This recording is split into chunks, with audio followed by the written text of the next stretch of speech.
Filhas de Deus, apêndice D. O uso do dízimo. Parte de uma carta escrita por Ellen White no dia 16 de março de 1897, em sua casa, Sunnyside, em Corabong, Nova Gales do Sul, Austrália, para A. G. Daniels, acerca do uso do dízimo. A íntegra da carta foi publicada em Manuscript Releases, capítulo 13, páginas 281 a 286. Envio-lhe hoje, de manhã, uma carta escrita para a América e enviada para lá ontem de manhã, a qual lhe mostrará como considero o uso do dinheiro do dízimo para outros propósitos. Este é um fundo especial de receita do Senhor para um propósito especial. Nunca entendi tão plenamente essa questão como agora a entendo. Tendo havido perguntas dirigidas a mim para que respondesse, recebi instrução específica do Senhor, segundo a qual o dízimo é para um propósito especial, consagrado a Deus para a manutenção daqueles que ministram na sagrada obra como escolhidos do Senhor, para realizar sua obra, não apenas pregando sermões, como também ministrando. Eles devem entender tudo o que isso abrange. Deve haver mantimento na casa de Deus, um tesouro bem abastecido, e não se deve desviá-lo para outros propósitos. Deve haver um esforço especial, destinado a despertar o povo de Deus, que crê na verdade, a dar um dízimo fiel ao Senhor. E os ministros devem ser motivados e mantidos por esse dízimo. Que sempre haverá a tentação de desviar o dinheiro do dízimo para outros canais, nós sabemos. Mas o Senhor tem guardado sua porção para ser usada de modo sagrado para o sustento dos ministros do Evangelho. Algumas medidas tomadas podem reduzir a força de trabalho que leva à mensagem da verdade, como está sendo feito, e na América tem sido feito, para fechar a contabilidade do dízimo na tesouraria. Mas esse não é o plano do Senhor, e se for iniciado e continuado, reduzirá a bênção de Deus às igrejas que trabalham com esse plano. Pode haver grande escassez de meios se houver afastamento do plano do Senhor. O Senhor considera o dízimo como seu, a ser usado para certo propósito, e é uma questão simples. Em lugar de praticar a abnegação que deveríamos, para ajudar a educar alunos ou, em questões temporais, como providenciar instalações para a igreja, o que é necessário, apropriar-se da porção consagrada do Senhor, que deve ser usada apenas para o sustento de ministros em novos campos, bem como em outros lugares. E isso não deve ser feito de maneira mesquinha. Todas as inconveniências com as quais os obreiros devem deparar-se nesses novos campos precisam ser levadas em consideração. O custo de vida é maior em algumas localidades do que em outras.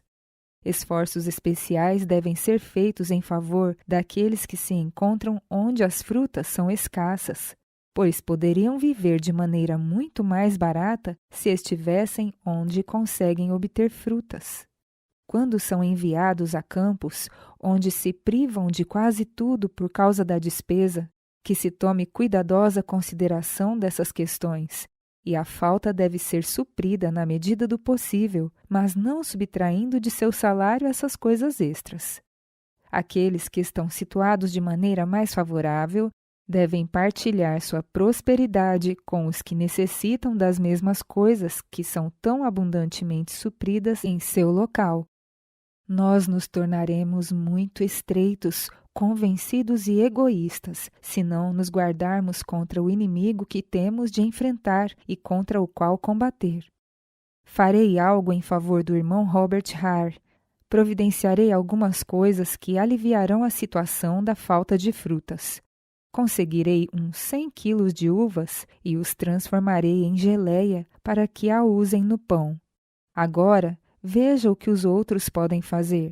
Cada um pode fazer um pouco e enviá-lo ao irmão Hare. Quando visitar o local, pode levar algumas coisas e nós prepararemos algumas coisas e as enviaremos antes desse tempo. Faremos disso uma oferta de gratidão a Deus, porque nos permite viver em locais onde podemos obter essas coisas e desfrutá-las.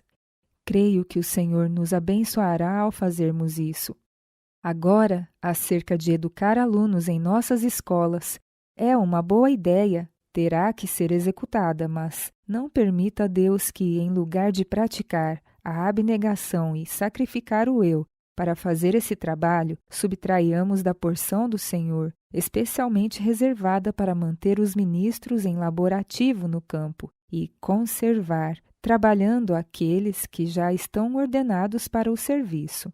Podemos facilmente considerar essas questões quanto se requer para manter nossa família, de acordo com os membros dessa família. Então, que se atue de acordo com essa regra. Não consideremos nossas próprias coisas, mas aquilo que é dos outros. Pratiquemos a regra áurea e façamos aos outros aquilo que gostaríamos que nos fizessem em circunstâncias semelhantes. As fibrosas raízes do egoísmo se arraigarão onde quer que tenham a oportunidade. Desejamos cortar e exterminar cada fibra da raiz do egoísmo. Se alguém é designado a um campo onde se veja privado de muitas coisas e enviado ao campo por decisão da associação, essa mesma autoridade deve assumir sua participação na responsabilidade de fazer com que esse mensageiro de Deus no campo, tanto quanto possível, desfrute o mesmo conforto e situação prazenteira que os membros dessa instituição desfrutam nas suas várias localidades. Mas não se vê essa consideração cuidadosa, terna, esse discernimento solícito em tais casos, como deveria haver. Se todos os que têm algo que ver com essas questões deixassem brilhar plenamente os raios do sol da justiça dentro do coração, abririam as janelas na direção do céu e então difundiriam a luz de todas as formas possíveis aos outros, numa variedade de maneiras. Todas essas coisas devem ser feitas como foi proposto, para ajudar os estudantes a obterem educação. Mas eu lhes pergunto, não devemos todos nós agir nesta questão desinteressadamente e criar um fundo e mantê-lo para dele tirar nessas ocasiões? Quando se vê um jovem, moço ou moça, que seja promissor, devemos adiantar ou emprestar a soma necessária, com a ideia de que seja empréstimo e não donativo. Será melhor proceder assim. Então, quando for devolvida a importância, pode ser empregada para educar a outros. Mas esse dinheiro não deve ser tirado do dízimo, e sim de um fundo separado, criado para esse fim. Isso produziria uma sadia retidão, caridade e participação entre nosso povo. Tem de haver atenta consideração e um hábil ajuste da obra na causa de Deus, em todos os seus departamentos.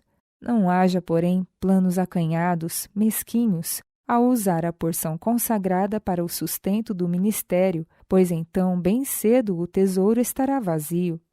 A administração do caso do irmão Hickox segue os métodos humanos, não os métodos que o Senhor ordenou.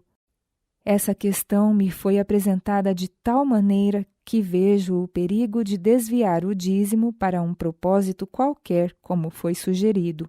O Senhor não se agrada da maneira como esse caso está sendo resolvido.